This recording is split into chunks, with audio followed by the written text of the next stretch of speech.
Welcome back to our YouTube channel medical and nurses. आज की class हमारी होने वाली है गायनेकोलॉजी और मिडवाइफरी को लेके। जिनका भी अपकमिंग टाइम में चाहे डीएसएसबी के लिए पेपर हो, एमपी के लिए पेपर हो, राजस्थान के लिए हो या ईएसआईसी के लिए जो अब आपके अपकमिंग टाइम में फॉर्म फिलअप होने हैं, नॉर्सेट के लिए हो, तो ये क्वेश्चन गायनिक के आपको सभी एग्जाम में हेल्पफुल रहेंगे। कुछ क्वेश्चन यहाँ पे आपको इमेज बेस्ड भी ऐड किए गए हैं, क्योंकि लास्ट टाइम जब एमपी में पेपर हुआ था तो इमेज बेस्ड क्वेश्चन 3 या 4 क्वेश्चन आई थिंक ऐड कर दिए थे, तो इस बार भी हो सकता है आपको आ जाए। राजस्थान में अभी तक इमेज बेस्ड क्वेश्चन नहीं पूछे गए, तो हो सकता है इस बार पूछ लें। और आपके लिए आज एक अच्छी गुड न्यूज़ भी है कि जो लोग अपकमिंग टाइम में CHO की तैयारी कर रहे हैं, NHM की तैयारी कर रहे हैं, उनके लिए पेपर्स बढ़ा दिए गए हैं। जो 40 पेपर्स थे उन पेपर्स को 41 कर दिया है और प्राइजेस घटा दिए गए हैं। तो दोनों तरीके से आपका ही बेनिफिट है कि जो चार्जेस आपके पहले 400 थे, अभी हाल फिलहाल में उन चार्जेस को ड्रॉप आउट करके 300 किया गया है, जिसमें आपके 41 पेपर्स, जिसमें उत्तराखंड का जो पेपर हुआ है 25 फरवरी को, वो पेपर भी ऐड कर दिया गया है। दूसरी चीज़, इन 41 पेपर्स के साथ में आपको 13 सीरीज़ अवेलेबल है, जो आपकी gynaec, community health, fundamental based series हैं। पर सीरीज़ 50 क्वेश्चंस हैं। और सबके लिए बम्पर ऑफर आज मेरी तरफ से ये है कि जो लोग DSSSB एग्ज़ाम की तैयारी कर रहे हैं, DSSSB के अभी तक के जितने भी पेपर्स हुए हैं, क्योंकि लास्ट 2019 के बाद DSSSB ने भी पेपर कंडक्ट नहीं कराया, 2015 में हुआ, 13 में हुआ, तो DSSSB के आपको सभी पेपर ओनली 99 रुपीज़ में अवेलेबल हैं, जिसमें आपके 400 प्लस पेज की PDF रहेगी, सभी सॉल्व्ड हैं, ऑफिशियल पेपर्स होंगे विथ आंसर कीज के। जो लोग एम्स के प्रीवियस पेपर्स लेना चाहते हैं तो उनको भी बम्पर ऑफर है, 99 रुपीज़ में पूरे एम्स के पेपर जो कि अभी तक हुए हैं वो आपको अवेलेबल हो जाएंगे। तो जो भी लोग इस मौके का फ़ायदा उठाना चाहते हैं, और आपको ऑफ़र कब तक रहेगा, 7 मार्च तक। लास्ट टाइम जब राजस्थान का पेपर था तब भी आपको पेपर्स में बहुत ज़्यादा डिस्काउंट दिया गया था, इस बार भी। और जो लोग किसी भी रीज़न से पेपर्स नहीं ले पाएंगे, उनको पेपर्स चैनल पे ऑलरेडी मैंने अपडेट कर रखे हैं, तो आप वहाँ जाके भी पढ़ सकते हैं। प्लेलिस्ट वाइज आप खोलेंगे तो यहाँ पे आपको अलग अलग स्टेट के पेपर्स अवेलेबल हो जाएंगे। तो जो भी लोग पेपर सीरीज़ लेना चाहते हैं, जो मेरा व्हाट्सएप नंबर है यहाँ पे शो हो रहा है, आपको इस पर कॉन्टैक्ट करके लेना होगा। सभी CHO NHM 41 papers plus 13 series, charges हैं 300, DSSSB only 99 and नॉर्सेट plus AIIMS के जो पेपर्स हैं 99 रुपीज़। जो भी लोग पेपर्स PDF लेना चाहते हैं, मुझे डायरेक्ट कांटेक्ट करके परचेस कर सकते हैं। कोई भी आपका डाउट रह जाता है तो आप बेझिझक होकर पूछ सकते हैं। चलिए आज की क्लास को स्टार्ट करते हैं। तो यहाँ पे जो फर्स्ट क्वेश्चन है हमारा, हम गायनेकोलॉजी, मिडवाइफरी, ऑब्स्टेट्रिक्स या फिर नन ऑफ दी अबव। तो यहाँ पर आप लोग अपने आंसर मार्क कीजिए कि study of female reproductive system है, क्या कहलाएगा। तो यहाँ पर study of female reproductive system की बात हो रही है, तो वो कहलाएगा क्या, गायनेकोलॉजी। क्या कहलाएगा, गायनेकोलॉजी। यदि मिडवाइफरी होता तो जो चाइल्ड बर्थ के टाइम पर, जो प्रेग्नेंट लेडी है, चाइल्ड बर्थ के टाइम पर जो प्रोसेस हो रही है वो क्या कहलाएगी, मिडवाइफरी। फिर आता है यहाँ पर ऑब्स्टेट्रिक। तो ऑब्स्टेट्रिक में रिप्रोडक्टिव सिस्टम में जो डिसीज़ हैं, जो प्रॉब्लम्स हैं, लेबर टाइम है, वो सभी चीज़ें यहाँ पर ऑब्स्टेट्रिक में है जो इंक्लूड की जाएंगी। तो यहाँ पर ऑब्स्टेट्रिक क्या है, the field of study concentrated on pregnancy, child birth on the postpartum period. तो ऑब्स्टेट्रिक और मिडवाइफरी दोनों कॉमन मिलते जुलते टर्म है, लेकिन गायनेकोलॉजी में ओनली फीमेल रिप्रोडक्टिव सिस्टम की स्टडी की जाएगी। इसमें प्रेगनेंसी स्टेज है जो गायनेकोलॉजी में इंक्लूड नहीं की जाएगी। और जो ऑब्स्टेट्रिक है, इसमें प्रेगनेंसी और इसके जो भी डिसऑर्डर होते हैं, स्पेशली रिप्रोडक्टिव एज ग्रुप के। मिडवाइफरी में क्या होगा, और जो ऑब्स्टेट्रिक है, इनमें 15 से 45 साल तक जो फर्टाइल एज ग्रुप माना जाता है, रिप्रोडक्टिव एज ग्रुप माना जाता है, उसकी स्टडी किसमें की जाती है, ऑब्स्टेट्रिक एंड मिडवाइफरी में। लेकिन गायनेकोलॉजी में ओनली फीमेल रिप्रोडक्टिव सिस्टम की स्टडी की जाएगी। नेक्स्ट है यहाँ पर, इन medical study of male reproductive system. तो हमने जस्ट फर्स्ट क्वेश्चन पढ़ा कि फीमेल रिप्रोडक्टिव सिस्टम की स्टडी क्या कहलाएगी, गायनेकोलॉजी। नेक्स्ट है यहाँ पर, इन medical study of male reproductive system, तो मेल रिप्रोडक्टिव सिस्टम की स्टडी क्या कहलाएगी? एंड्रोलॉजी, इकोलॉजी, गायनेकोलॉजी या फिर सोशियोलॉजी। तो यहाँ पर आपका राइट आंसर क्या होगा? तो यहाँ पर जो आपका राइट आंसर होगा वो क्या होगा? Andrology. Study of male reproductive system क्या कहलाता है? एंड्रोलॉजी। और जो यहाँ पर इकोलॉजी है, एक क्वेश्चन एग्जाम में आता है कि जिसमें जो भी ऑर्गेनिज्म है उसका किसी दूसरे फिजिकल सराउंडिंग से, एनवायरनमेंट से क्या कनेक्शन है, वो क्या कहलाएगा? इकोलॉजी। सोशियोलॉजी में क्या है? सोसाइटीज की स्टडी की जाएगी। तो यहाँ पर मेल रिप्रोडक्टिव सिस्टम की स्टडी पूछते हैं तो क्या है? Andrology. Next one is which organ और structure is known as the female gonads. Basic question है आपके, 25-30 मिनट में पूरे कवर हो जाएंगे, जो आपके एग्जाम पर्पज से बहुत ही ज़्यादा हेल्पफुल रहेंगे आपके लिए। तो यहाँ पर फीमेल गॉनेट्स कौन से हैं? ओवरी, सर्विक्स, यूट्रस या फिर मायोमेट्रियम। फीमेल गॉनेट्स का मतलब है जो क्या करेंगे? ओवम का फॉर्मेशन करेंगे। यहाँ पर फीमेल गॉनेट्स का मतलब है यहाँ पर क्या है? फीमेल गॉनेट्स क्या है?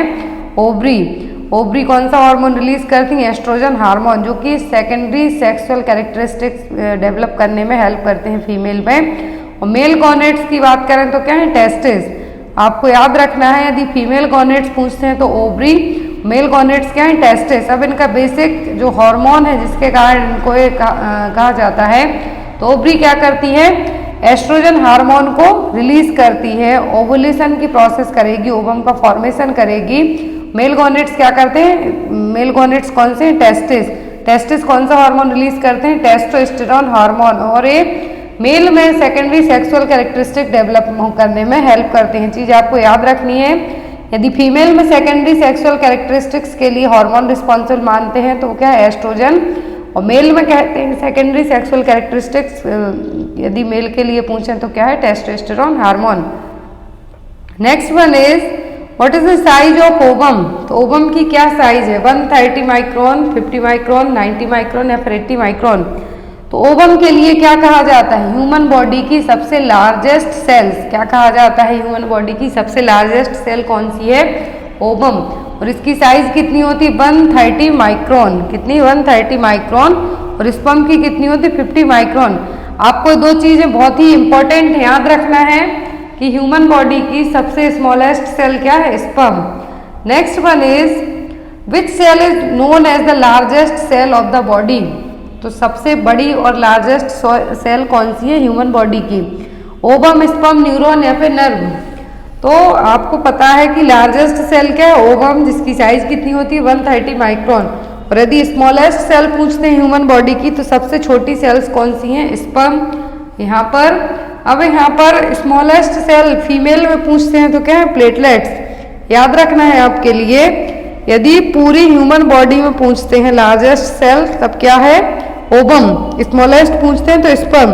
लेकिन यदि फीमेल में स्मॉलेस्ट सेल पूछते हैं तो क्या है? प्लेटलेट्स। और मेल में लार्जेस्ट सेल पूछते हैं तो neuron. Next one is what is the life span of ovum. That means ovum कितने टाइम तक है जो लाइफ रहेगा, आफ्टर दैट ये डेड हो जाएगा। ऑप्शन में 12 to 24 आवर, 72 आवर्स, 80 आवर्स या फिर 8 आवर। तो लाइफ स्पैन ऑफ ओवम की बात हो रही है, तो लाइफ स्पैन और जो ड्यूरेशन है, जीवन काल है ओवम का, कितना होता है? 12 to 24 आवर। आफ्टर दैट क्या हो जाता है? इसकी जो काम करने की क्षमता है वो क्या होगी? धीरे धीरे कम हो जाएगी और डेड हो जाएगा। तो ओवम का लाइफ स्पैन टाइम कितना होता है? 12 से 24 घंटे। और स्पर्म का लाइफ टाइम कितना होगा? लाइफ स्पैन तो कितना होगा? 48 से 72 घंटे। इजी क्वेश्चन है यहाँ पर। ओवम का लाइफ स्पैन 12 से 24 घंटे, स्पर्म का लाइफ स्पैन 48 से 72 घंटे। Next one is outer most layer of ovary is made up of. तो ओवरी की जो सबसे बाहरी लेयर है किससे बनी होती है? ऑप्शन में है यहाँ पर सिंपल क्यूबाइडल सेल्स, स्टेरियोसीलिया, स्ट्रोमा या फिर सीलिया। तो यहाँ पर जो आउटर मोस्ट लेयर होती है ओवरी की किससे बनी होती है? सिंपल क्यूबाइडल सेल से। आपको यदि इस टाइप के इजी क्वेश्चंस अच्छे लगते हो तो प्लीज़ आप लोग कमेंट करना, क्योंकि इस तरीके के क्वेश्चन आपको मैं डेली जो अदर नर्सिंग की हमारी क्लासेस होती हैं उनके अलावा एक इस तरीके की क्लास भी आपको करवाई जाएगी, जिससे आपकी गायनेकोलॉजी, मिडवाइफरी, ऑब्स्टेट्रिक ये तीनों स्ट्रॉन्ग होंगी एग्जाम पर्पज से। तो आउटर मोस्ट लेयर क्या है, ओवरी की सिंपल क्यूबाइडल सेल से बनी होती है। तो यहाँ पर आपको याद रखना है, और जो सिंपल क्यूबाइडल सेल्स हैं जनरली विसरल पेरिटोनियम को ही मॉडिफाइड करके बनाई जाती हैं। Next one is fallopian tubes are also called as, तो फैलोपियन ट्यूब का दूसरा नाम क्या है, ओविडक्ट, फॉलिकल्स, फिम्ब्री या फिर ल्यूटियम। तो फैलोपियन ट्यूब्स, तो यहाँ पर फैलोपियन ट्यूब्स को हम और क्या कहते हैं, ओविडक्ट, यूट्राइन ट्यूब, ओविडक्ट और फैलोपियन ट्यूब। तो यहाँ पर फैलोपियन ट्यूब का एक जो मेन काम है वो क्या होता है, होता है फर्टिलाइजेशन। अब फैलोपियन ट्यूब के किस पार्ट में फर्टिलाइजेशन होता है, तो एम्पुला में, याद रखना है आपको ये। Next one is what is the another term used for nidation, nidation के लिए दूसरा और क्या वर्ड है जो यूज किया जाएगा, ओव्यूलेशन, इम्प्लांटेशन, फर्टिलाइजेशन या फिर नन ऑफ द अबव। तो निडेशन जो वर्ड है इसके लिए दूसरा क्या टर्म यूज होता है, इम्प्लांटेशन। क्या होता है, इम्प्लांटेशन। यदि अब आपको यहाँ पर इम्प्लांटेशन और फर्टिलाइजेशन, ये दोनों क्वेश्चन डिफरेंट है, याद रखें आप। यदि निडेशन कहते हैं तो उसको हम क्या कहते हैं, इम्प्लांटेशन। और इम्प्लांटेशन कहाँ पर होता है, posterior wall of the uterus. और यदि यही फर्टिलाइजेशन कहते हैं तो कहाँ पर होगा, एम्पुला में। लेकिन जब यही फर्टिलाइजेशन जो फैलोपियन ट्यूब के एम्पुला पार्ट में यदि हो जाता है, देन आफ्टर वहीं पर ये इम्प्लांट हो जाएगा, यूट्रस में ना जाके अदर देन यूट्रस के अलावा किसी भी रिप्रोडक्टिव ऑर्गन के यहाँ पर हो जाए, तो प्रेगनेंसी क्या कहलाती है, एक्टोपिक प्रेगनेंसी। आई होप आपको ये लाइन क्लियर हो गई हो कि जो इम्प्लांटेशन है कहाँ पर होता है, पोस्टीरियर वॉल ऑफ यूट्रस, लेकिन उसके पहले फर्टिलाइजेशन होगा कहाँ पर, एम्पुला पार्ट में। फैलोपियन ट्यूब के एम्पुला पार्ट में फर्टिलाइजेशन होगा, देन आफ्टर इम्प्लांटेशन होगा यूट्रस के पोस्टीरियर वॉल के यहाँ पर। यदि यही जो यहाँ पर implantation posterior wall of uterus या फिर यूट्रस में ना होकर किसी अदर पार्ट में हो जाता है, ओवरी के यहाँ हो जाता है, सर्विक्स के यहाँ हो जाता है, यूट्राइन ट्यूब में ही हो जाता है, तो इसको क्या कहते हैं हम, ectopic pregnancy. Next one is what is the pH of vagina before puberty and after menopause. Before puberty का मतलब है जब पीरियड्स स्टार्ट नहीं हुए हों, और आफ्टर मेनोपॉज का मतलब है जब पीरियड्स स्टॉप हो गए हो, परमानेंट सजेस्ट हो गए हों। तो यहाँ पर वेजाइना का पीएच कितना कैसा होगा, न्यूट्रल, एल्कलाइन, एसिडिक या फिर नन ऑफ द अबव। तो यहाँ पर वेजाइना का पीएच जनरली कैसा होता है, एसिडिक नेचर का। कैसा होता है, एसिडिक नेचर का। अब यदि प्यूबर्टी और आफ्टर मेनोपॉज की बात हो रही है तो वेजाइना का पीएच कैसा होगा, न्यूट्रल। फर्स्ट चॉइस आपकी होना चाहिए न्यूट्रल, क्योंकि यहाँ पर प्यूबर्टी और आफ्टर मेनोपॉज पूछा है तो कैसा होगा, न्यूट्रल। यदि यही आपको प्रेगनेंसी में पूछते, अब यहाँ पर ये टर्म देखिए, यदि नॉर्मल पीएच पूछते वेजाइना का तो रेंज होती है 3.8 to 4.5। पहले इस स्केल को देखिए जिससे आपको इजीली समझ में आए। तो ये पीएच स्केल, इसकी टोटल रेंज होती है 0 to 14। कितनी, 0 to 14। जो भी चीज़ें 7 तक आती हैं, 0 to 7 तक क्या कहलाती हैं, एसिडिक। और जो 7 पर आके ही स्टॉप हो जाती हैं तो वो क्या कहलाती है, न्यूट्रल। और यदि बात की जाती है कि मोर देन 7 से आगे जाती हैं जो भी, तो क्या होती हैं, एल्कलाइन। जैसे ह्यूमन बॉडी का जो ब्लड पीएच है 7.35 to 7.45 वो कैसा है, एल्कलाइन नेचर का। यदि यहाँ पर बात की जा रही है वेजाइनल पीएच की तो ये कैसा है, नॉर्मली होता है एसिडिक नेचर का। कैसा होता है, एसिडिक नेचर का। लेकिन ये बिफोर प्यूबर्टी आफ्टर मेनोपॉज कैसा हो जाएगा, न्यूट्रल। फर्स्ट चॉइस यदि न्यूट्रल एग्जाम में ना हो तो आप एसिडिक को है जो मार्क कर सकते हैं। और नॉर्मल पीएच कितना होता है वेजाइना का, 3.8 to 4.5। ड्यूरिंग पीरियड आपको याद रखना है, ड्यूरिंग पीरियड, आफ्टर पीरियड और बिफोर मेंस्ट्रुएशन, ये तीनों चीजें याद रखें आप। During the period of menstruation, before menstruation और आफ्टर मेंस्ट्रुएशन जो पीएच होता है कैसा हो जाता है, मोर देन 5 तक जा सकता है, हायर जाएगा तो क्या होगा, एसिडिक नेचर का रहेगा। Next one is which gland are present on either side of the vaginal orifice. तो वेजाइनल ऑरिफिस के दोनों तरफ कौन सी ग्लैंड होती हैं, बर्थोलिन्स, पीनियल, सेरुमिनस या फिर मेमरी। तो ये क्वेश्चन दो तरीके से आता है, या तो ये आएगा कि बर्थोलिन ग्लैंड कहाँ पर होती हैं, तो वेजाइनल ऑरिफिस के दोनों साइड होंगी। और यदि पूछते हैं कि वेजाइनल ऑरिफिस के यहाँ साइड में दोनों साइड कौन सी ग्लैंड है, तो बर्थोलिन ग्लैंड। ये क्या करती हैं, मॉइस्चराइज करने का काम करेंगी वेजाइना को। Next one is layer of cells immediately surrounding the ovum but outside the zona pellucida is called as। तो यहाँ पर जो स्पर्मेटोजेनेसिस और oogenesis की प्रोसेस होगी फर्टिलाइजेशन के टाइम पर, तो वही यहाँ पर कहा है कि जोना पेलुसिडा के बाहरी जो लेयर है ओवम के लिए, तो वो क्या कहलाएगी? Germinal epithelium, corona radiata, theca interna, membrana, granulosa. तो जो यहाँ पर लेयर है इमीडिएटली सराउंडिंग द ओवम, लेकिन जोना पेलुसिडा के बाहर, एक क्या कहलाएगी? Corona radiata. Next one is corpus luteum is the source of secretion of. तो कॉर्पस ल्यूटियम क्या सीक्रेट करेगा? ल्यूटिनाइजिंग हार्मोन, एस्ट्रॉइडल, एस्ट्रोजन या फिर प्रोजेस्टेरोन। तो सबको पता है कि कॉर्पस ल्यूटियम का जो ओवरी का ही पार्ट है क्या रिलीज करता है? प्रोजेस्टेरोन। क्या करेगा? प्रोजेस्टेरोन। और हेल्दी प्रेगनेंसी, इनिशियल प्रेगनेंसी में कॉर्पस ल्यूटियम ही प्रोजेस्टेरोन रिलीज करता है। After that normal healthy pregnancy के लिए कॉर्पस ल्यूटियम के अलावा प्लेसेंटा भी अपना खुद का प्रोजेस्टेरोन रिलीज करने लगता है। तो नॉर्मल हेल्दी प्रेगनेंसी के लिए यदि एग्जाम में आपको क्वेश्चन आता है तो कौन सा हार्मोन जरूरी है? तो वो है progesterone. Next one is if after ovulation pregnancy does not take place then the corpus luteum. तो ओव्यूलेशन के बाद यदि प्रेगनेंसी नहीं होती है तो जो कॉर्पस ल्यूटियम जो कि प्रोजेस्टेरोन रिलीज करता है, इसका क्या होगा?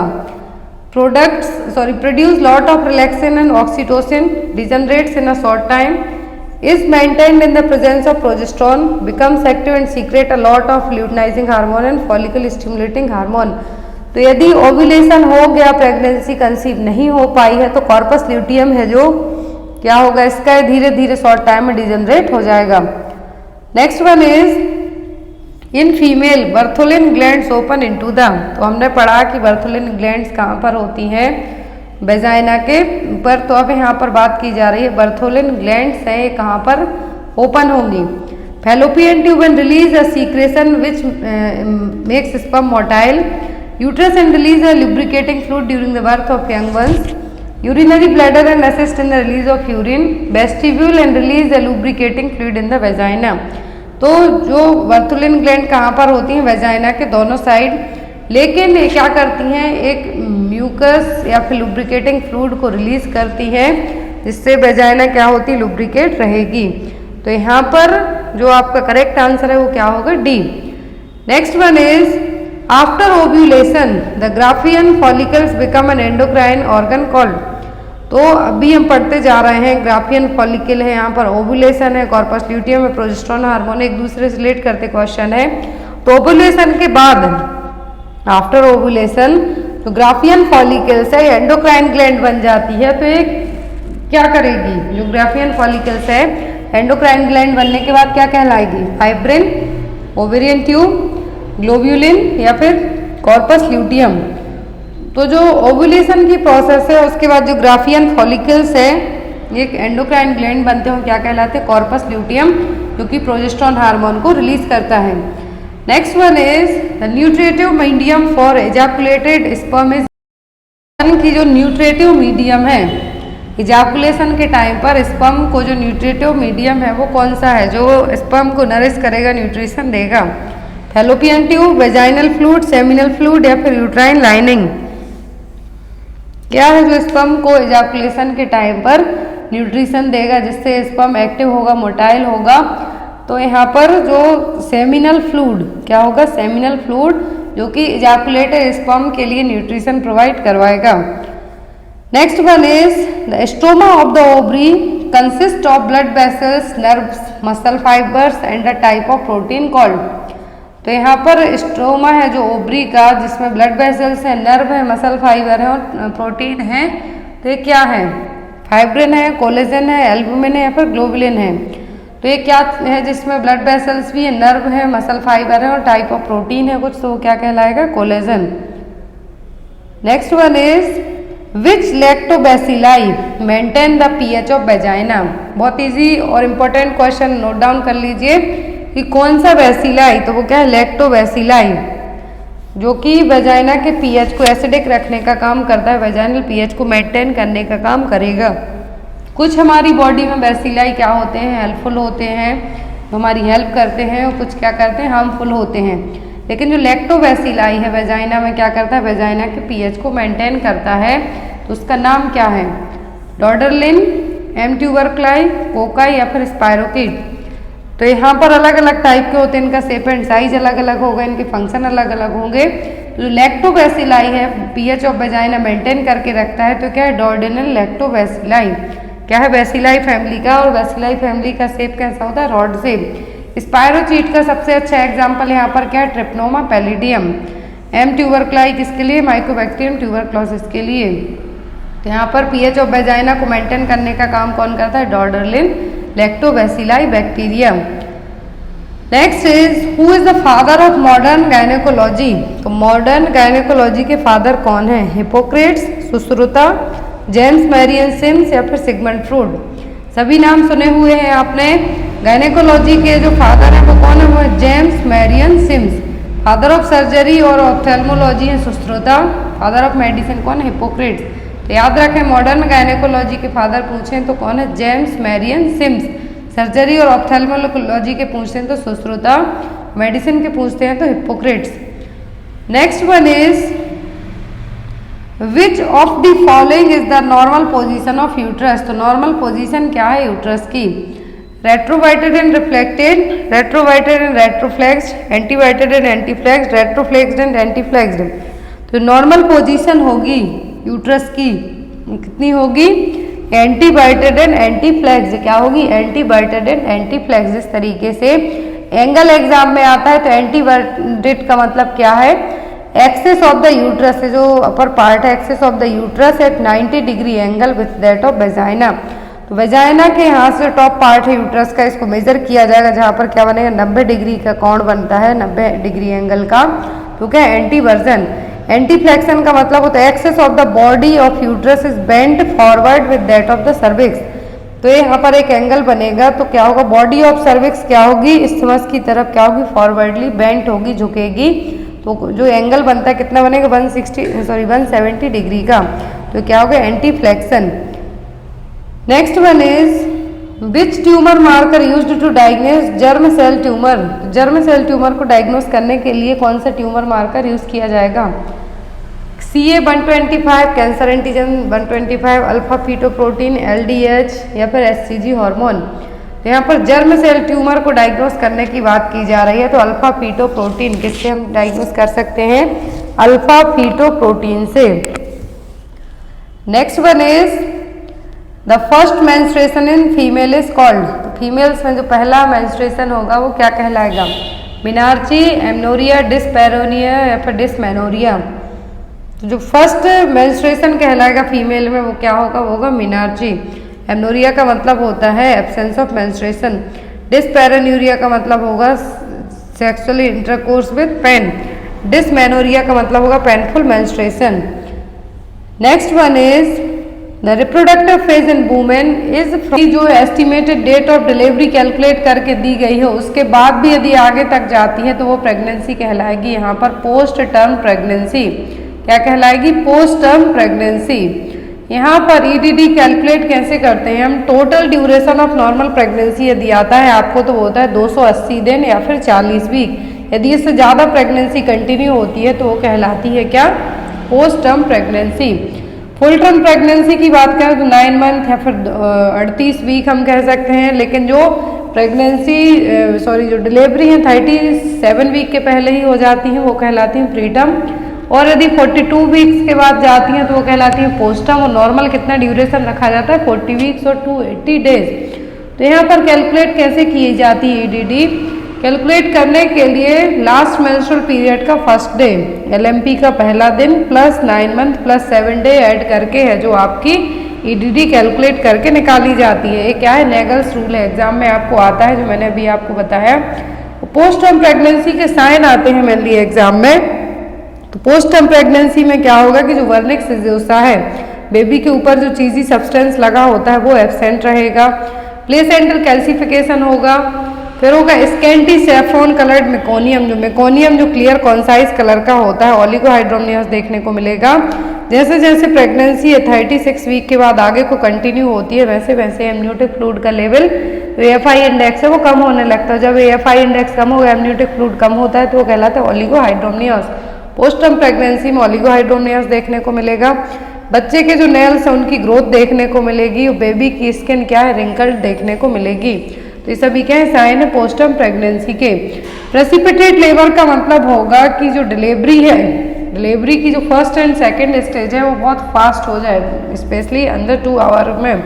मतलब फर्स्ट स्टेज और सेकंड स्टेज। तो फर्स्ट स्टेज में क्या होगा, सर्वाइकल डायलिटेशन होगा। सेकंड स्टेज में क्या होता है, बेबी का एक्सपल्सन होगा। तो ये जब सर्वाइकल डायलिटेशन से लेकर बेबी के एक्सपल्सन तक की स्टेज है विदिन 2 आवर में हो जाती है तो ये कहलाएगा प्रेसिपिटेट लेबर। फिर आता है यहाँ पर जो ऑप्शन में बताया गया है small for dead baby. Small for dead babies का मतलब है ऐसे बेबी जिनका जो पूरा टर्म प्रेगनेंसी है वो कंप्लीट रहा है, 40 वीक्स के बाद भी उनका जो वेट है वो क्या है, बिल्कुल कम है। तो क्या कहलाते हैं, स्मॉल फॉर डेड बेबी या फिर retarded baby, growth retarded baby. Next है यहाँ पर विच stage of labour episiotomy is performed. तो एपिजियोटोमी और पेरिनियोटोमी क्यों की जाती है, बेबी का जो हेड है वो वेजाइना में क्या होने लगता है, फंसने लगता है, इसलिए एपिजियोटोमी की जाती है। एनल एरिया वेजाइना के बीच में कट लगाया जाता है तो वो प्रोसीजर कहलाता है एपिजियोटोमी। जो अब एपिजियोटोमी कौन सी स्टेज में की जाती है, तो बेबी का हेड कौन सी स्टेज में बाहर आता है, तो वो आएगा सेकेंड स्टेज में। तो एपिजियोटोमी भी की जाएगी सेकेंड स्टेज में। सर्जिकल इंसिजन लगाया जाएगा perineum and posterior vaginal wall के बीच में। और यहाँ पर जो सेकेंड स्टेज ऑफ लेबर में एक कट लगाया जाएगा। तो इससे क्या होगा, जो बेबी का हेड है, जो पेल्विक प्रेशर इसके पड़ने के कारण बेबी है जो इजीली एक्सपेल हो जाएगा, बाहर आ जाएगा, इसीलिए एपिजियोटोमी की जाती है। इसके फिर टाइप्स भी होते हैं तो वो भी आप मीडियोलेटरल, ट्रांसवर्जन, जे शेप्ड एपिजियोटोमी। जनरली जो सक्सेसफुली होती है वो होती है मीडियन और मीडियोलेटरल को मेनली है जो डॉक्टर्स प्रेफर करेंगे एज कम्पेयर टू ट्रांसवर्स और जे शेप्ड एपिजियोटोमी के। नेक्स्ट वन है यहाँ पर which symptom is differentiate pre eclampsia to eclampsia. अब दोनों कंडीशन क्या है, प्रेगनेंसी में होने वाली ब्लड प्रेशर, जब प्रेगनेंसी में बीपी बढ़ेगा वो कंडीशन इक्लेम्सिया और प्री इक्लेम्सिया। अभी अब दोनों में ऐसा कौन सा सिम्टम है जो प्री इक्लेम्सिया को इक्लेम्सिया से डिफर करेगा, अलग करेगा, कन्वल्जन्स, हाइपरटेंशन, प्रोटीन यूरिया या फिर एडिमा। तो जो साइन प्री इक्लेम्सिया को इक्लेम्सिया से डिफ्रेंशिएट करेगा, अलग करने का काम करेगा, वो होंगे कन्वल्जन। कभी भी जो प्री इक्लेम्सिया की कंडीशन है इसमें कन्वल्जन्स नहीं आते हैं, लेकिन इक्लेम्सिया में कन्वल्जन्स आते हैं। और जो ड्रग ऑफ चॉइस एग्जाम में आती है तो वो मैग्नीशियम सल्फेट क्या है, MgSO4 है, जो ट्रीट करने के लिए दी जाती है इक्लेम्सिया और प्री इक्लेम्सिया के लिए। लेकिन MgSO4 के भी कुछ कॉन्ट्रा इंडिकेशन होते हैं, दैट मीन्स कुछ केस में हम उसको नहीं दे सकते हैं। तो यहाँ पर यदि डिफ्रेंशिएट करने का एक सिम्टम पूछते हैं तो यहाँ पर ब्लड प्रेशर हाई होना, प्रोटीन यूरिया, एडिमा, कन्वर्जन। लेकिन कन्वर्जन जिसको हम क्या कह सकते हैं, सीजर्स कह सकते हैं, तो वो किस में आएंगे, वो आएंगे इक्लेम्सिया, जिसको हम एक्लेम्प्टिक फिट्स भी कहेंगे। और ये क्या है, हाई रिस्क प्रेगनेंसी के केस में आएंगे eclampsia, pre eclampsia. Next one, all are the sign and symptom of PPH except. तो जो पोस्टपार्टम हेमरेज की कंडीशन होती है इसके सभी साइन है किसी एक को छोड़कर, decreased BP, increased BP, increased heart rate या फिर अनकंट्रोल्ड ब्लीडिंग। तो जो साइन है PPH के वो क्या है, सब है किसी एक को छोड़कर। तो बीपी जो पोस्टपार्टम हेमरेज है इसमें हमेशा ब्लड लॉस हो रहा है तो क्या होगा, जब फ्लूइड लॉस होता है बॉडी से तो बीपी कभी भी नहीं बढ़ता है, इवन क्या होगा, घटेगा। तो यहाँ पर जो आपका साइन नहीं होगा तो यहाँ पर ऑप्शन में decreased BP, increased heart rate या फिर अनकंट्रोल्ड ब्लीडिंग। तो PPH में अनकंट्रोल्ड ब्लीडिंग होती है जब blood loss more than 500 ml हो जाता है। हार्ट रेट भी बढ़ेगी, यहाँ पर ब्लड प्रेशर है कम होगा ना कि बढ़ेगा। तो यहाँ पर अब आपका आंसर क्या आ जाएगा, आपका आंसर होगा इंक्रीज द ब्लड प्रेशर, क्योंकि एक्सेप्ट करके क्वेश्चन आपको यदि आता है तो आपका आंसर क्या होना चाहिए, इंक्रीज्ड ब्लड प्रेशर। क्योंकि कभी भी पोस्टपार्टम हेमरेज हो गया फिर कोई भी फ्लूइड लॉस एग्जाम में आपको आता है तो कभी भी ब्लड प्रेशर नहीं बढ़ेगा। अब यहाँ पर टाइप ऑफ PPH आते हैं तो प्राइमरी, पोस्टपार्टम और सेकेंडरी। यदि आपको एग्जाम में ओनली कॉज पूछे, प्राइमरी सेकेंडरी ना दें, तो प्राइमरी और सेकेंडरी पोस्टपार्टम हेमरेज में जो मेन कॉज है पीपीएच का वो होता है यूट्राइन एटोनिसिटी। क्या होगा? यूट्राइन एटोनिसिटी है जो मेन कॉज होता है किसका? पीपीएच का। यदि प्लेसेंटा एक्सपल्सन के विदिन 24 आवर के अंदर जो ब्लीडिंग होगी वो कहलाएगी primary postpartum haemorrhage. Uterine atonicity इसका मोस्ट कॉमन कॉज होता है। दूसरा होता है सेकेंडरी पीपीएच। तो सेकेंडरी पीपीएच कब होगा? जब 24 घंटे से लेकर डिलीवरी के 24 घंटे से लेकर 6 वीक तक जो परपीरियम पीरियड है उसमें यदि ब्लीडिंग होती है तो वो कहलाएगा secondary postpartum haemorrhage. Most common cause है uterine atonicity, laceration, inversion of uterus. यदि सेकेंडरी पीपीएच की बात करें तो प्राइमरी की बात करें तो यूट्राइन एटोनिसिटी, यदि सेकेंडरी की बात करें तो रिटेंड प्लेसेंटा। और रिटेंड प्लेसेंटा का मतलब है जब प्लेसेंटा बेबी एक्सपल्सन के बाद भी विदिन 30 मिनट के भी बाहर ना आए तो क्या कहलाएगा? वो कहलाएगा रिटेंड।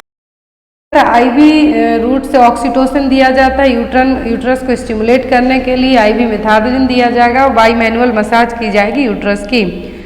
नेक्स्ट है यहाँ पर question, if a woman has not begun to menstruate till 16 year of age it is known as. यदि कोई वुमेन 16 साल की एज तक उसके पीरियड्स आना स्टार्ट नहीं होते हैं, मेंस्ट्रुएशन नहीं आते हैं, तो क्या कहलाएगा? Primary amenorrhoea, secondary amenorrhoea, dysmenorrhoea, फिर पॉलीमेनोरेजिया।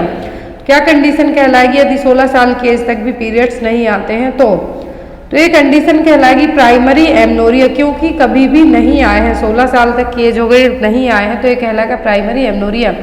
सेकेंडरी एमनोरिया में ऐसा केस आएगा जिसमें पीरियड्स आपके पहले आते रहे लेकिन लास्ट 6 मंथ से आपके पीरियड्स नहीं आ रहे हैं, मेंस्ट्रुएशन नहीं आ रहे हैं, तो वो कहलाएगा सेकेंडरी एमनोरिया। डिसमेनोरिया का मतलब होगा पेनफुल मेंस्ट्रुएशन। फिर आता है यहाँ पर पॉलीमेनोरिया। तो पहले पॉलीमेनोरिया का मतलब होगा कि जो इंटरवल है जनरली जो 28 डेज का इंटरवल होता है उसकी जगह 21 डेज के इंटरवल में भी पीरियड्स आते हैं बार बार, तो वो कहलाएगा पॉलीमेनोरिया। Metrorrhagia, menorrhagia. मेट्रो का मतलब क्या है? ब्लीडिंग है जो इरेगुलर इंटरवल में हो रही है मेंस्ट्रुअल साइकिल के। मेनोरेजिया में जो ब्लीडिंग हो रही है नॉर्मल मेंस्ट्रुअल साइकिल में लेकिन हैवी ब्लीडिंग हो रही है तो वो कहलाएगा मेनोरेजिया। मेनोमेट्रोरेजिया में दोनों कंडीशन कंबाइंड होंगी कि इरेगुलर ब्लीडिंग के साथ साथ हैवी वेजाइनल ब्लीडिंग हो रही है तो वो कहलाएगा मेनोमेट्रोरेजिया। नेक्स्ट वन है यहाँ पर When uterine contraction occurring after 20 weeks of gestation before 37 completed weeks of gestation it is known as। तो जब यूट्राइन कॉन्ट्रैक्शन 20 वीक का जेस्टेशनल पीरियड हो गया है लेकिन 37 वीक के पहले ही आना स्टार्ट हो जाते हैं तो वो कौन सी कंडीशन कहलाएगी? Preterm labour, precipitate labour, postterm pregnancy या फिर नन ऑफ द अबव। तो ऐसी प्रेगनेंसी जिसमें 20 वीक ऑलरेडी कंप्लीट हो गए लेकिन उसके 30 वीक कंप्लीट नहीं हुए हैं क्योंकि टर्म प्रेगनेंसी मानी जाती है, उसके पहले ही पेन आना स्टार्ट हो जाए वो क्या कहलाएगा? वो कहलाएगा प्री टर्म लेबर। क्या कहलाएगा? कहलाएगा प्री टर्म लेबर। नेक्स्ट है यहाँ पर which kind of medication is use to postpone the preterm labour. अब अभी हमने पढ़ा कि प्रीटर्म लेबर हो गया कि 37 वीक के पहले यदि यूट्राइन कॉन्ट्रैक्शन आते हैं तो उसको हम क्या कहेंगे? Preterm labour. अब कौन सी मेडिसिन हम यूज करेंगे जिससे हम प्रीटर्म लेबर को पोस्टपोन कर सकते हैं? दैट मीन्स यदि 37 वीक में कॉन्ट्रैक्शन आना स्टार्ट होते हैं तो हम कौन सी मेडिसिन देंगे जिससे क्या होगा? जो प्रीटर्म लेबर के जो यूट्राइन कॉन्ट्रैक्शन आ रहा है वो स्टॉप हो सके। Tocolytics agents, oxytocin, both A and B या फिर नन ऑफ द अबव। कौन से एजेंट देके हम प्रेगनेंसी को पोस्टपोन कर सकते हैं, स्पेशली प्रीटर्म प्रेगनेंसी को, प्रीटर्म लेबर को? तो ये होंगे टोकोलाइटिक एजेंट। क्या होंगे? टोकोलाइटिक एजेंट। ये क्या काम करेंगे? जो कॉन्ट्रैक्शन आ रहे हैं उनको इनहिबिट करने का काम करेंगे। यूट्राइन मसल्स में कॉन्ट्रैक्शन आ रहा है उनको क्या करेंगे? इनहिबिट करने का काम करेंगे। कौन? Tocolytics agent. और यदि यहाँ पर ये जो और मेडिसिन की यदि बात करें हम तो ऑक्सीटोसिन एंटागोनिस्ट का भी काम करेंगे। वे क्यों करेंगे? क्योंकि यदि ऑक्सीटोसिन दिया तो और ज़्यादा कॉन्ट्रैक्शन आना स्टार्ट होंगे, लेकिन जब यूट्राइन कॉन्ट्रैक्शन प्रीटर्म लेबर में आ रहे हैं, प्रीटर्म 37 वीक के पहले ही आ रहे हैं, तो हम उनको इनहिबिट करने का काम करना है, जितने आ रहा है उनको रोकने का काम करना है। तो ये काम कौन करेगा? Tocolytics drugs. नेक्स्ट है यहाँ पर bubbler assessment is used in which period of pregnancy. तो बबलर असेसमेंट यूज किया जाता है, कब यूज किया जाता है प्रेगनेंसी में? एंटीनेटल पीरियड में, इंटरनेटल पीरियड में, पोस्ट नेटल पीरियड में या फिर नन ऑफ द अबव। तो बबलर असेसमेंट यूज किया जाता है प्रेगनेंसी में पोस्ट नेटल पीरियड में, आफ्टर द डिलीवरी है जो बबलर असेसमेंट यूज किया जाता है। बबलर असेसमेंट का मतलब है breast, uterus, bowels, bladder, लोची, episiotomy या फिर सी सेक्शन हुआ है तो कैसे इंसीजन है, ये सभी यहाँ पर यूज़ किए जाएंगे। और यहाँ पर जो ई का मतलब होता है, इसका मतलब इमोशंस भी होंगे कि मदर के डिलीवरी के बाद क्या इमोशंस देखने को मिल रहे हैं अपने बेबी को देख के, या फिर क्या आउटकम है माँ की, तो वो इमोशंस भी आ सकते हैं। तो बबलर असेसमेंट का आपको फुल फॉर्म पूछ सकते हैं। बबलर असेसमेंट में पोस्टमार्टम असेसमेंट होगा आफ्टर डिलीवरी, ब्रेस्ट से जो मिल्क सीक्रेट हो रहा है ना, यूट्रस किस तरीके से कॉन्ट्रैक्ट हो रही है, बाउल्स, ब्लैडर और लोचिया किस तरीके का है, सभी चीज़ें किसमें आएंगी, बबलर असेसमेंट में। Next is the perception of active foetal movement that is felt by the mother during the pregnancy is known as. तो मदर को जो फर्स्ट फीटल मूवमेंट फील होते हैं वो क्या कहलाते हैं, वो कहलाते हैं क्विकनिंग। यदि प्रीमी पैरा मदर है तो 20 वीक के बाद होंगे, मल्टी है तो 16 वीक के बाद। जनरली आपको एग्जाम में आता है तो आपको मार्क करना है 20 वीक की प्रेगनेंसी में फील होना स्टार्ट होते हैं। नेक्स्ट वन है यहाँ पर delay cord clamping is contraindicated in. तो कॉर्ड क्लैंप है यदि हम डिले करते हैं तो किस केस में कॉन्ट्रा इंडिकेट होगी, दैट मीन्स ऐसे केस में बहुत जल्दी कॉर्ड को क्लैंप करना है। Baby born to anaemic mother, RH incompatibility, preterm baby, baby with birth weight more than 2.8 kg। Delay cord clamping का मतलब है कि हमें जो हम कॉर्ड क्लैंपिंग का ड्यूरेशन है उसके पहले ही हमें कॉर्ड को क्लैंप करना है, ना कि देर लगानी है। तो यदि बेबी एनेमिक मदर से बॉर्न हुआ है तब हमें कॉर्ड को डिले ही क्लैंप करना है। क्यों? क्योंकि जो अम्बिलिकल कॉर्ड का जो ब्लड है वो भी बेबी में चला जाएगा। प्रीटर्म बेबी है तो भी बेबी को ब्लड की जरूरत पड़ेगी तो वो ब्लड भी चला जाएगा। यदि जिसका वेट 2.8 kg है, दैट मीन्स बेबी क्या है, नॉर्मल बर्थ वेट वाला बेबी है, तो इसमें हमें डिले कॉर्ड क्लैंप करने की जरूरत नहीं है। अब जरूरत किस केस में पड़ेगी, RH इनकम्पैटिबिलिटी में। क्यों? क्योंकि जो एंटीबॉडी है, मदर की एंटीबॉडी बेबी को ट्रांसफर ना हो पाए, इसीलिए हमें as early as possible cord को क्लैंप करना है and then after the cut करना है। Next one, it is defined is the time from delivery of the placenta through the first few weeks after the delivery is known as. तो time period यहाँ पे पूछा है placenta expulsion से लेके baby deliver होने के बाद का जो टाइम पीरियड है वो क्या कहलाएगा, परपीरियम, एंटीनेटल पीरियड, लोची या फिर पायरेक्सिया। तो यहाँ पर ए पीरियड कहलाता है परपीरियम पीरियड। जनरली कितने दिन का होता है, 42 डेज या फिर 6 वीक का पीरियड माना जाता है परपीरियम पीरियड। 6 वीक और 42 डेज का पीरियड माना जाता है परपीरियम पीरियड। और यदि इसी परपीरियम पीरियड में फीवर आ जाता है तो यह कहलाएगा परपीरियल पायरेक्सिया। नेक्स्ट है यहाँ पर how much amount of elemental iron content bye 1 tablet of ferrous sulphate. तो फेरस सल्फेट की एक टैबलेट में कितना एलिमेंटल आयरन होगा, 40 mg, 50 mg, 70 mg या फिर 60 mg।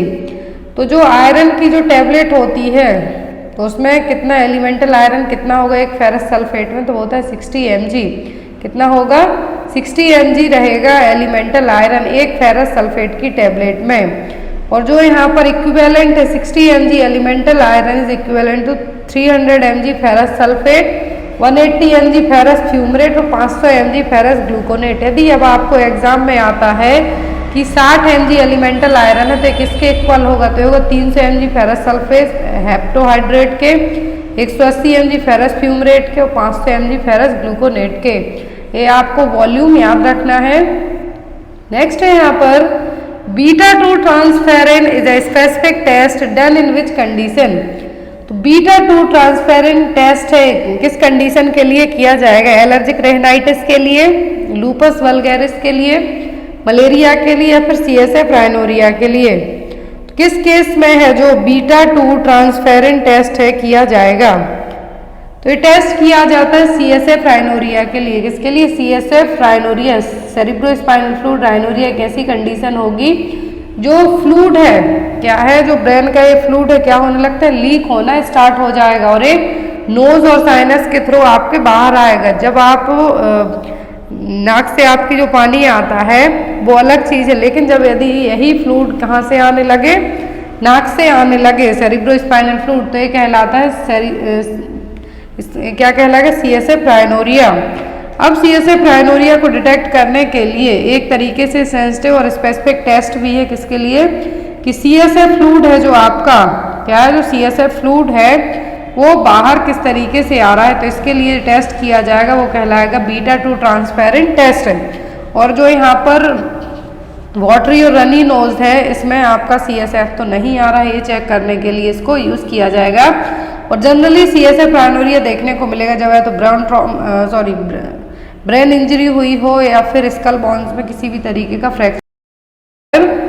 What is the cover amount for full disability in Pradhan Mantri Surakshit बीमा योजना? तो प्रधानमंत्री की जो सुरक्षित बीमा योजना है 9 मई 2015 को लॉन्च की गई थी। इसके अकॉर्डिंग जो कवर अमाउंट है, पैसा है, वो कितना दिया जाएगा? 1 लाख, 2 लाख, 3 लाख या फिर 4 लाख? तो जो कवर अमाउंट है प्रधानमंत्री सुरक्षा बीमा योजना का वो है कितना? 2 lakh.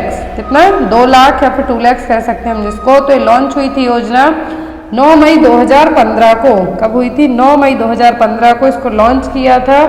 Late finance minister Arun Jaitley जिनकी डेथ हो गई है, तो उन्होंने इसके लिए लॉन्च किया था 9 मई 2015 को।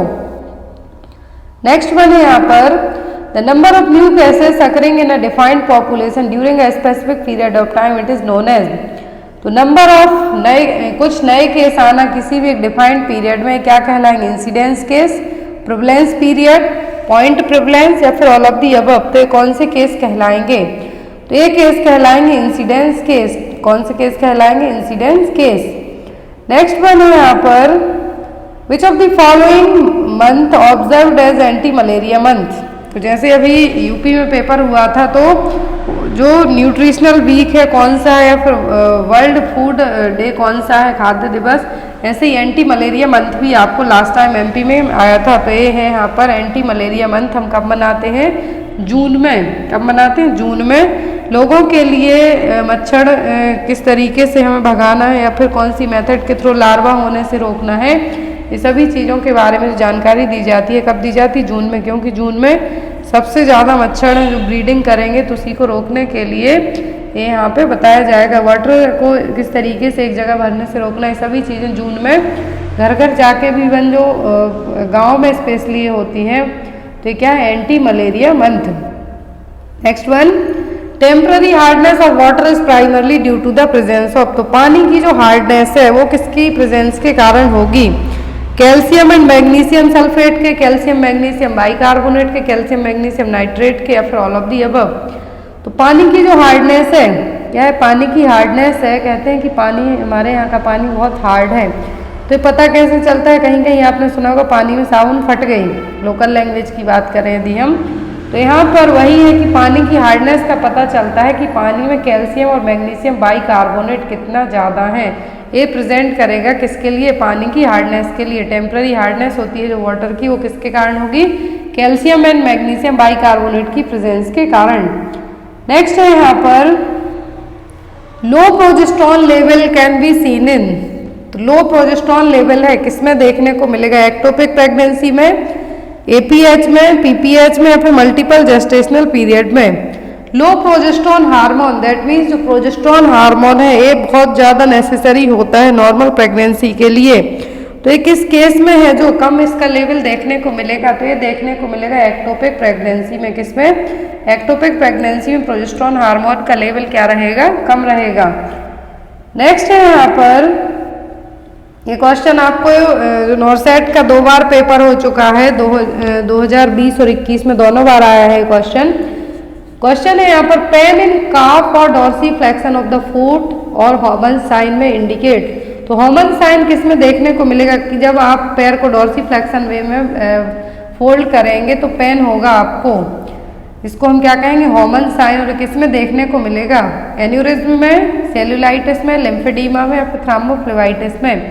तो हॉमन साइन देखने को मिलेगा थ्रोम्बोफ्लेबाइटिस में। इस तरीके से जो काफ मसल्स हैं यहाँ पर आपको पेन होगा जब भी आप पैर को अपने डॉर्सीफ्लेक्शन वे में टर्न करने की कोशिश करेंगे। तो साइन कहलाएगा हॉमन साइन। और किस डिसीज में देखने को मिलेगा? तो DVT और थ्रोम्बोफ्लेबाइटिस में साइन आपको देखने के लिए मिलेगा। नेक्स्ट है यहाँ पर which of the following tube is use to manage upper GI hemorrhage due to esophageal varices. तो ईसोफेगल वेरिसेस के कारण जो अपर GI ब्लीडिंग हो रही है उसको हम कौन सी ट्यूब के थ्रू मैनेज करेंगे? T tube, Penrose train, ET tube या फिर सेंगस्टन ब्लैकमोर ट्यूब। ये ट्यूब एग्जाम में आती हैं। तो यदि अपर जीआई हेमरेज हो रहा है तो ये जो हम ट्यूब यूज़ करेंगे वो होगी सेंगस्टन हेमरेज ट्यूब। इस तरीके से आपको सेंगस्टन ब्लैकमोर ट्यूब है जो आपको एग्जाम में आती है और अपर जीआई ब्लीडिंग हो रही है तो उसको मैनेज करने के लिए यूज़ की जाती है।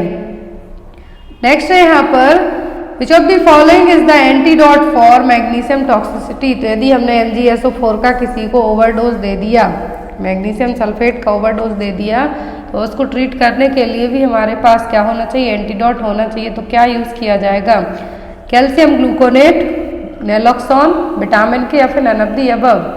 तो जो एंटीडोट यूज़ किया जाएगा वो कौन सा होगा, वो कहलाएगा कैल्शियम ग्लूकोनेट। क्या होगा, कैल्शियम ग्लूकोनेट। नेक्स्ट है यहाँ पर which of the following mind is associated with practical reality. तो प्रैक्टिकल रियलिटी से कौन सा जो माइंड है सेट रहेगा, हाइपर ईगो का, सुपर ईगो, आईडी या फिर ईगो। तो जो चीज़ें प्रैक्टिकल रियलिटी बेस्ड होंगी वो होंगी किसमें, ईगो में। तो यहाँ पर आपका आंसर होगा क्या, ईगो। नेक्स्ट वन है यहाँ पर vertigo is due to problem in.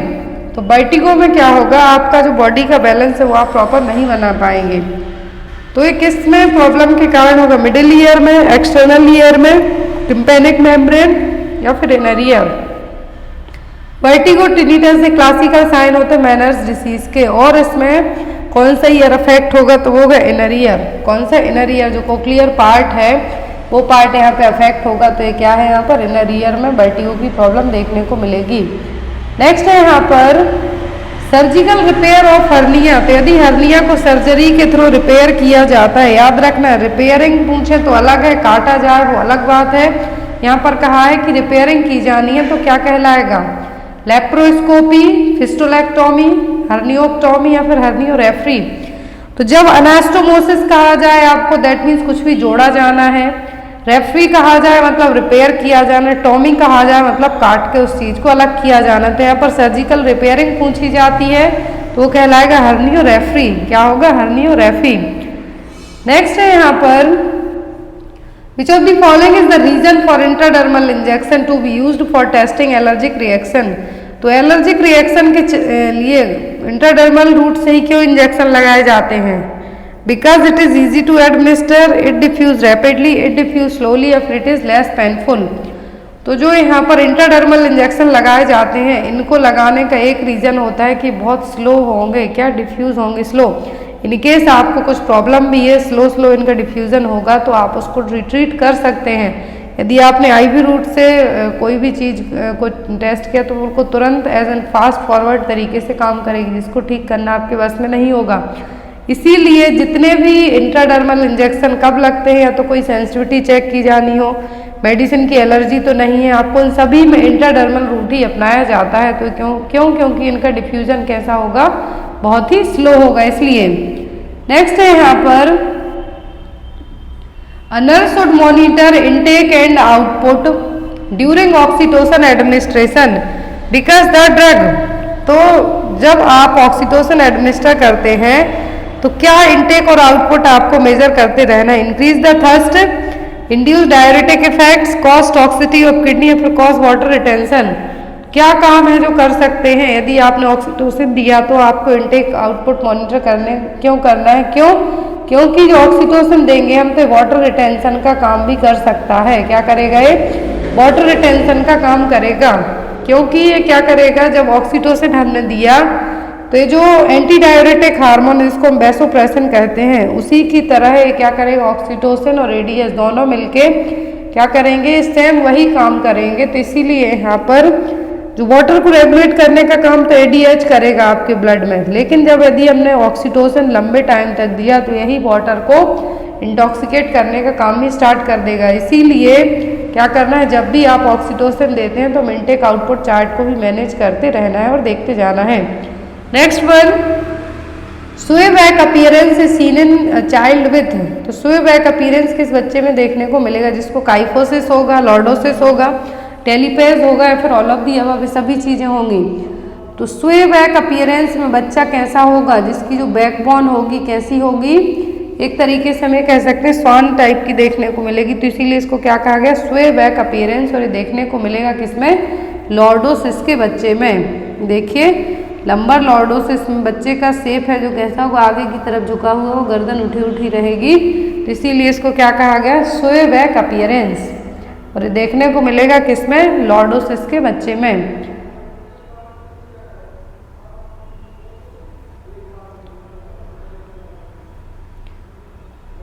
Next है यहाँ पर, which type of epithelium is efficient in generating new cells to replace dead cells damaged by mechanical friction. तो कौन से एपिथेलियल टिश्यू हैं जिनमें ये क्षमता होती है कि जो डेड सेल्स हैं उनको रिप्लेस कर लें, बहुत जल्दी नई सेल्स को रीजनरेट करने का काम करेंगे। तो कौन से ऐसे टिश्यूज हैं, ट्रांजिशनल, कॉलुमनार, स्ट्रेटिफाइड या फिर स्क्वेमस एपिथेलियम। कोई डेड सेल्स हैं तो उनको तुरंत रिप्लेस करने का काम करेंगे नई सेल्स को जनरेट करके, तो वो कहलाते हैं स्ट्रेटिफाइड एपिथेलियम टिश्यू। क्या होंगे, स्ट्रेटिफाइड एपिथेलियम टिश्यू। जो अब यहाँ पर टिश्यूज होते हैं अलग अलग टाइप के होते हैं, यहाँ पर ओनली स्ट्रेटिफाइड टिश्यूज के बारे में बताया है, सिंपल क्यूबाइडल, सिंपल कॉलुमनार और स्यूडो स्ट्रेटिफाइड। तो यहाँ पर ये जो टिश्यूज हैं इनके आपको फंक्शन, क्योंकि अभी जो यूपी में पेपर हुआ था वहाँ पर यूट्रस की जो इनर लेयर है कौन से टिश्यूज से मिलके बनी होती है, तो सभी टिश्यूज के आपको एपिथेलियम, जो स्पेशली एपिथेलियम टिश्यू हैं और जो कनेक्टिव टिश्यू हैं इनके आपको फंक्शन जरूर एग्जाम में आते हैं, और कहाँ पर कौन से टिश्यू रहेंगे। तो आपको पूरा टिश्यू सेक्शन है जो एक बार रीड आउट कर लेना है, आपके एग्जाम में रखा हुआ जरूर मिलेगा। नेक्स्ट वन है यहाँ पर, which inhibit the glucagon secretion. तो कौन सा हार्मोन है जो ग्लूकागॉन के सीक्रेशन को सप्रेस करने का काम करेगा, अमीनो एसिड, एक्सरसाइज, सोमेटोस्टेटिन या फिर बीटा अगोनिस्ट। तो जो हार्मोन ग्लूकागॉन सीक्रेशन को इनहिबिट करने का काम करेगा वो होगा सोमेटोस्टेटिन हार्मोन। क्या होगा, सोमेटोस्टेटिन हार्मोन। नेक्स्ट है, white cells are seen in. तो व्हाइट सेल्स किस डिसीज में देखने को मिलेंगी, इम्यून ह्यूमनाइसिस में, G6PD डेफिशिएंसी में, मलेरिया में या फिर नन ऑफ द अबव। तो जो व्हाइट सेल्स हैं इनके लिए ये कब देखने को मिलेंगी, जब ऑक्सीडेटिव हीमोलाइसिस की प्रोसेस होगी, और ये प्रोसेस होती है किसमें, G6PD डेफिशिएंसी में, तभी व्हाइट सेल्स देखने को मिलेंगी। तो व्हाइट सेल्स जो ग्लूकोज 6 फॉस्फेट डिहाइड्रोजनेस डेफिशिएंसी होती है तब व्हाइट सेल्स आपको देखने के लिए मिलेंगी। ये क्या करेंगी, अनकंट्रोल्ड ऑक्सीडेटिव स्ट्रेस होगा जो कि हीमोग्लोबिन के कारण ये आपको देखने के लिए मिलेगा। तो मेनली आपको यही याद रखना, व्हाइट सेल्स, G6PD डेफिशिएंसी, जब आपकी बॉडी में G6PD डेफिशिएंसी होगी, इसकी कमी होगी, तभी सेल्स आपको देखने के लिए मिलेंगी। नेक्स्ट है यहाँ पर, which of the following method is adopted for opening the airway if patient suspected spinal cord injury.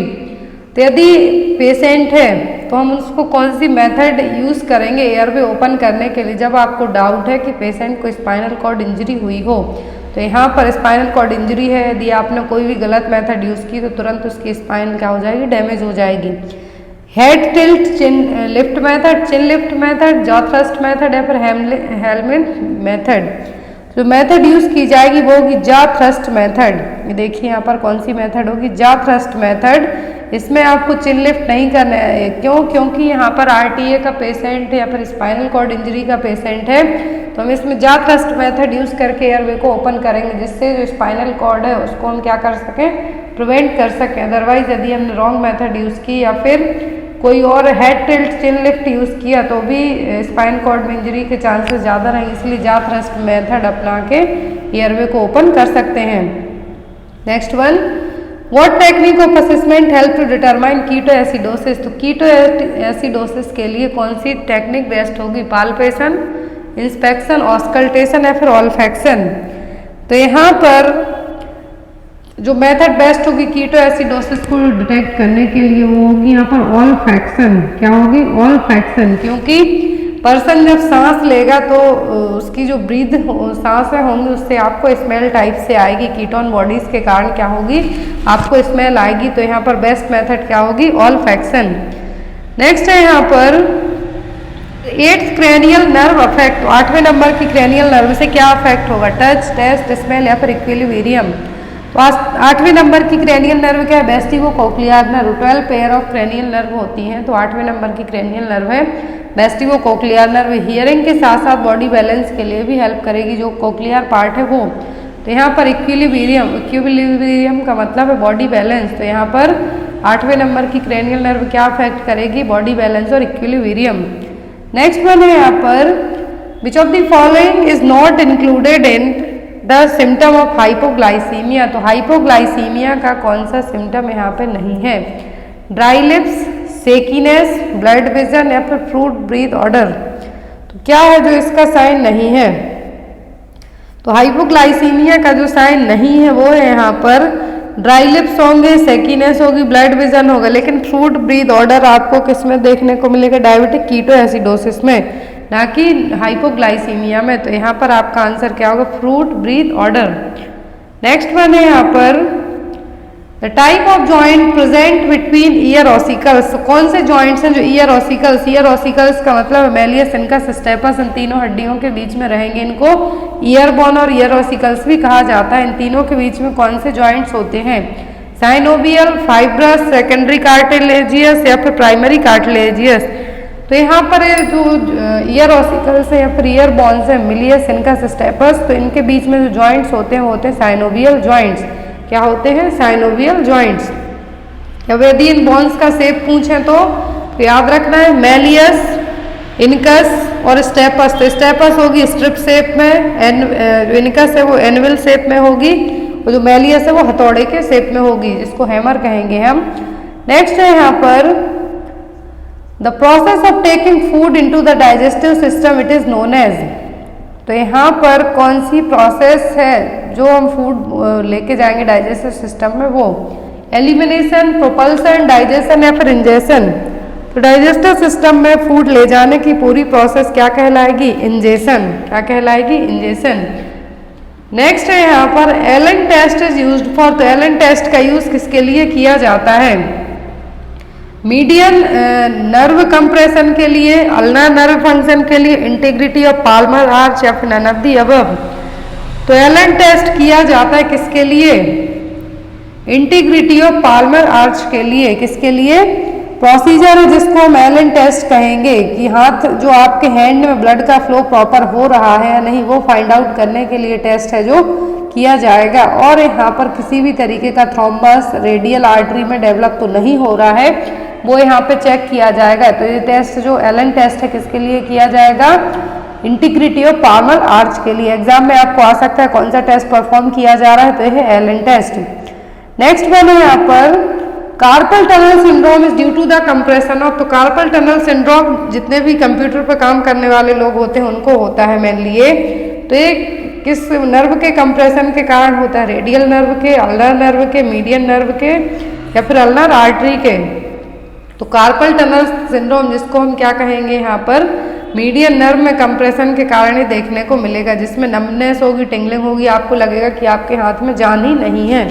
क्योंकि ये चीज़ मुझे भी कभी कभी अपने लेफ्ट हैंड में फील होने लगती है ज़्यादा काम करते करते, इसलिए। तो यहाँ पर मीडियन नर्व कंप्रेस होगी, तब यहाँ पर इस सिचुएशन के लिए हम क्या कहेंगे? Carpel tunnel syndrome. ये जनरली जो लोग लॉन्ग टर्म तक कंप्यूटर, स्पेशली आईटी वर्कर्स होते हैं, फिर लॉन्ग टाइम तक कंप्यूटर्स पे काम करते हैं, उनको ये चीज़ डेवलप होती है। नेक्स्ट है यहाँ पर valve of Hasner is present in. तो वॉल्व ऑफ हेल्सनर कहाँ प्रेजेंट होते हैं? नेजोलैक्राइमल डक्ट में, पैंक्रियाटिक डक्ट में, पैरोटिड ग्लैंड डक्ट में या फिर ऑल ऑफ दी अबव में। तो जो वॉल्व ऑफ हेल्सनर रहेंगे ये रहते हैं नेजोलैक्राइमल डक्ट में। ये देख एक तरीके के फोल्ड्स होते हैं, यहाँ पर आपको देखने को मिलेंगे। तो फोल्ड्स ये देखने को मिलेंगे वॉल्व्स ऑफ हेल्सनर। नेजोलैक्राइमल डक्ट के यहाँ पर एक तरीके के फोल्ड्स होते हैं लोअर साइड में। ये क्या करते हैं? यदि ये वेल डेवलप्ड है तो बैक फ्लो को रोक, लैक्राइमल सेक में वापस से जो नोज का जो फ्लो आ रहा है उसको रोकने का काम करेंगे। तो ये क्या है? यहाँ पर ये कहलाते हैं वॉल्व ऑफ हेल्सनर्स, और रहेंगे कहाँ पर? नेजोलैक्राइमल डक्ट में। नेक्स्ट है यहाँ पर which diagnostic test done in diphtheria. तो डिप्थीरिया को डायग्नोस करने के लिए जो एक एग्लूटिनेशन टेस्ट होता है वो कहलाता है सिक टेस्ट। कौन सा टेस्ट? सिक टेस्ट। अब यहाँ पर कुछ डायग्नोस्टिक टेस्ट है। टीबी के लिए किया जाता है माउंटेक्स टेस्ट, इसमें पीपीडी इंसर्ट किया जाएगा, जो प्रोटीन के जो डेरिवेटिव्स हैं आफ्टर 72 वीक के बाद सही रीडिंग दी जाएगी। फिर आता है 10, जो यहाँ पर एग्जाम में आपको माउंटेक्स टेस्ट से 5-6 क्वेश्चन बनते हैं कि क्या एडमिनिस्टर किया जाएगा, किस रूट से दिया जाएगा। फिर आता है टाइफाइड, तो टाइफाइड के लिए होता है विडाल टेस्ट, सिफिलिस के लिए होता है VDRL टेस्ट, स्कारलेट फीवर के लिए किया जाता है डिक टेस्ट और टाइफस फीवर के लिए होता है वेलफ्लिक्स टेस्ट। टेस्ट के नाम है, इन डिसीज को डायग्नोस करने के लिए यूज किए जाते हैं।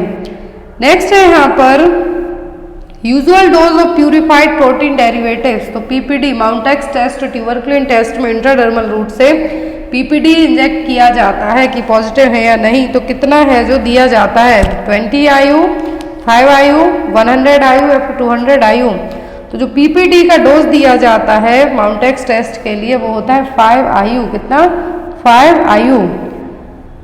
नेक्स्ट है यहाँ पर Which of the following is an immediate treatment given to a patient with an excessive bleeding from an open fracture? यदि किसी को ओपन फ्रैक्चर है, मतलब हड्डी टूट गई, ब्लीडिंग भी हो रही है, तो अब आप उसको कैसे मैनेज करेंगे? होता है क्लोज्ड फ्रैक्चर जिसपे स्किन क्या है, इंटैक्ट है, स्किन में से ब्लीडिंग आपको नहीं दिख रही लेकिन इंटरनली बोन है जो ब्रेक हो गई है, तो वो होता है क्लोज्ड फ्रैक्चर। लेकिन ओपन फ्रैक्चर ब्लीडिंग दिख रही है आपको, तब आप कैसे मैनेज करेंगे?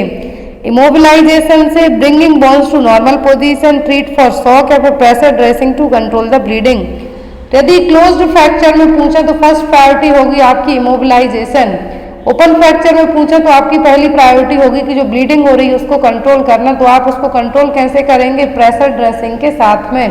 तो यहाँ पर आप मार्क किसको करेंगे? Pressure dressing. यदि यही चीज आपको क्लोज्ड फ्रैक्चर में कहते, क्लोज्ड फ्रैक्चर में ब्लीडिंग देखने को नहीं मिलेगी, ओनली अंदर बोन्स बस टूटेगी, तो इमोबिलाइजेशन आपकी फर्स्ट प्रायोरिटी होगा। लेकिन ओपन फ्रैक्चर की बात कर रहे हैं, ब्लीडिंग हो रही है यहाँ पर, तो आप क्या करना है? पहले आपको ब्लीडिंग को कंट्रोल करना है विद द प्रेशर ड्रेसिंग के। नेक्स्ट है यहाँ पर which of the following is the most appropriate route of routine administration for insulin, तो जो लोग इंसुलिन शॉट लेते हैं वो उनके लिए बेस्ट रूट कौन सा होता है? IV के थ्रू लगाना है, सबक्यूटेनियस, इंट्रामस्कुलर या फिर इंट्राडर्मल। तो जो लोग इंसुलिन का शॉट लेते हैं उनके लिए कौन सा रूट बेस्ट होता है? सबक्यूटेनियस। नेक्स्ट है यहाँ पर, इसका आंसर आप लोग कमेंट बॉक्स में देना। No not me, reaction of the patient is seen in which stage of death?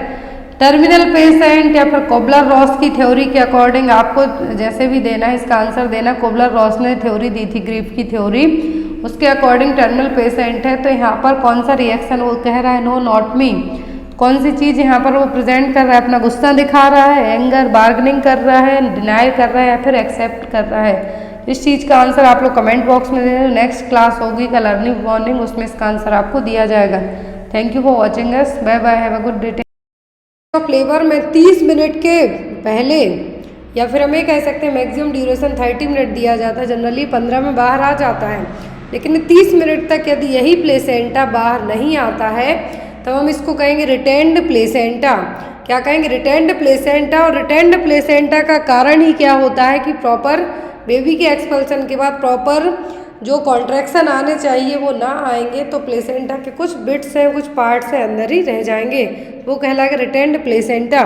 Placenta previa एक टर्म होता है, प्लेसेंटा प्रीविया, जो कि मोस्ट कॉमन कॉज होता है एंटीपार्टम हेमरेज के लिए। इसमें टाइम के पहले ही प्लेसेंटा डाउनसाइड आ जाएगा, जनरली सेंटर पार्ट में अटैच होता है, लेकिन जो सर्वाइकल ओस है इसको कवर कर लेगा तो वो कहलाएगा प्लेसेंटा प्रीविया।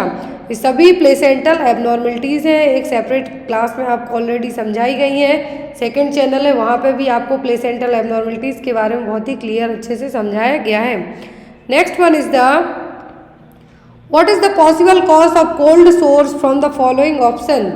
तो इनमें से कोल्ड सोर के लिए कौन से ऑप्शन है जो एक तरीके से हमें कह सकते हैं प्रॉपर रहेंगे? Contact with the faeces of infected people और pets, kissing, drinking contaminated water या फिर ईटिंग रूटन फूड। तो कौन सा ऑप्शन है जो कोल्ड सोर्स के लिए रिस्पॉन्सिबल होगा? तो वो होगा किसिंग। ये देखिए जो कोल्ड सोर्स है जिसको हम हर्पीस लेवियालिस भी कहेंगे, जो कि हर्पीस सिम्प्लेक्स वायरस से होगा, और इसका जो इन्फेक्शन है किसिंग के थ्रू होगा, क्योंकि ये ओरल आपकी कैविटी को इफेक्ट करेगा। हर्पीस सिम्प्लेक्स है जो सेक्सुअली कॉन्टैक्ट से भी होगा आपको, लेकिन यहाँ पर ओनली कोल्ड सोर्स की बात हो रही है। तो ये देखिए लीजन्स हैं आपको इस तरीके से बनेंगे। लिप्स के यहाँ पर जो एंगुलर एरिया है लिप्स का, वहाँ पर ओरल कैविटी में लिप्स में, तो ये क्या कहलाएंगे, कोल्ड सोर्स से होंगे हर्पीस सिम्प्लेक्स वायरस से। और यहाँ पर इसका जो दूसरा नाम है वो क्या है, कोल्ड सोर या फिर हर्पीस लेवियालिस, जो कि एक वायरल इन्फेक्शन है। Next one is the fertilization of ovum in female takes place in the, तो जो फर्टिलाइजेशन है कहाँ पे होता है, सबको पता है, ओविडक्ट में, यूट्रस, वेजाइना या फिर सर्विक्स। फर्टिलाइजेशन ओविडक्ट में होता है, एम्पुला पार्ट में। जो ओविडक्ट है फैलोपियन ट्यूब के एम्पुला पार्ट में क्या होता है, फर्टिलाइजेशन होता है। नेक्स्ट है यहाँ पर inflammation of uterine tube is known as, fallopian tube और यूटेराइन ट्यूब में यदि इन्फ्लामेशन होता है तो हम इसको क्या कहेंगे, ऊफोराइटिस, मीजोमेट्राइटिस, पैरामेट्राइटिस या फिर साल्फिंजाइटिस। तो जो यूटेराइन ट्यूब में इन्फ्लामेशन होता है उसको कहा जाएगा क्या, साल्फिंजाइटिस। क्या कहलाएगा, साल्फिंजाइटिस। ऊफराइटिस का मतलब होगा ओवरी में। Next one is which of the following is the cause of inflammation of the urethra. Urethra के लिए कौन सा है जो कॉज करेगा क्या, इन्फ्लामेशन, इन्फेक्शन, लूपस, क्राउप, ब्रुसाइटिस या फिर ट्राइकोमोनास। तो यूरेथ्रा वेजाइना में जो इन्फेक्शन कॉज करने का काम होता है वो होता है ट्राइकोमोनास। क्या है, ट्राइकोमोनास।